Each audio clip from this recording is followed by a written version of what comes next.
وسلم على سيدنا محمد وعلى آله وصحبه أجمعين. قال الله تعالى: ومن أحياها فكأنما أحيا الناس جميعا. قال عليه الصلاة والسلام: المؤمن للمؤمن كالبنيان يشد بعضه بعضا. أخواننا الكرام، قبيلة آل عرام هذه القبيلة العريقة العزيزة علينا، ما أصابكم وأصاب ابنكم فقد أحزننا وآلمنا كثيرا، ولكن هذه أقدار يقدرها الله علينا وعليكم وعلى الناس أجمعين. ونسأل الله سبحانه وتعالى أن يفرج هم ابنكم وأن يطلق سراحه عاجلا غير آجل. بناء على دعوة منكم حضرنا نحن وأخوانكم من أعيان وأبناء المجاردة قبيلتي آل يحيى وآل سعيد بن علي. معنا مساهمة ومشاركة مبلغ وقدره 100,000 ريال، وقد تم إيداع هذا المبلغ على الحساب المخصص من قبل إمارة مكة المكرمة، ونسأل الله أن ينفع. ختاما، نسأل الله سبحانه وتعالى أن يديم على وطننا الغالي أمنه وأمانه واستقراره، وأن يحفظ لنا قادتنا وولاة أمرنا، وعلى رأسهم قائد مسيرتنا خادم الحرمين الشريفين الملك سلمان بن عبد العزيز، وصاحب السمو الملكي الأمير محمد بن سلمان بن عبد العزيز ولي العهد الأمين، حفظهم الله. نسأل الله أن يحفظنا وإياكم من كل سوء مكروه. هذا علمنا وسلامة الجميع.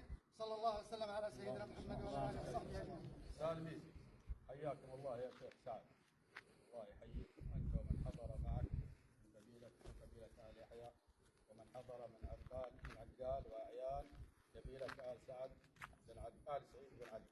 حياكم الله ومرحبا ألف، وبيض الله وجيهكم وكثر الله خيركم.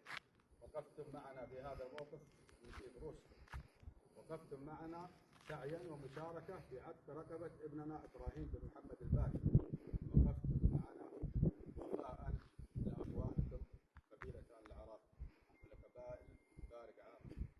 وقفتم وأنتم أهل المواقف المشرفة، وأعطيتم وأنتم أهل العطاء والوفاء.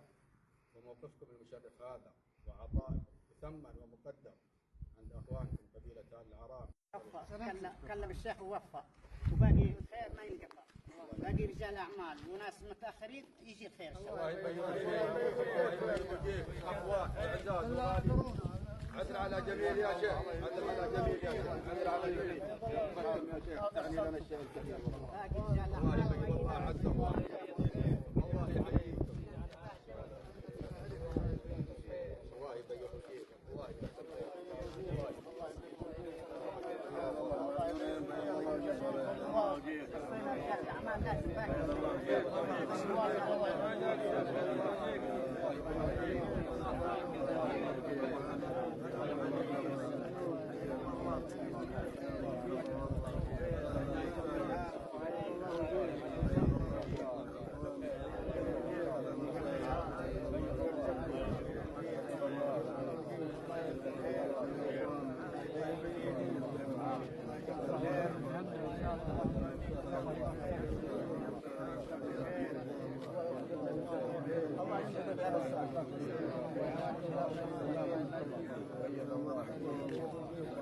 إن شاء الله يخرج بالسلام.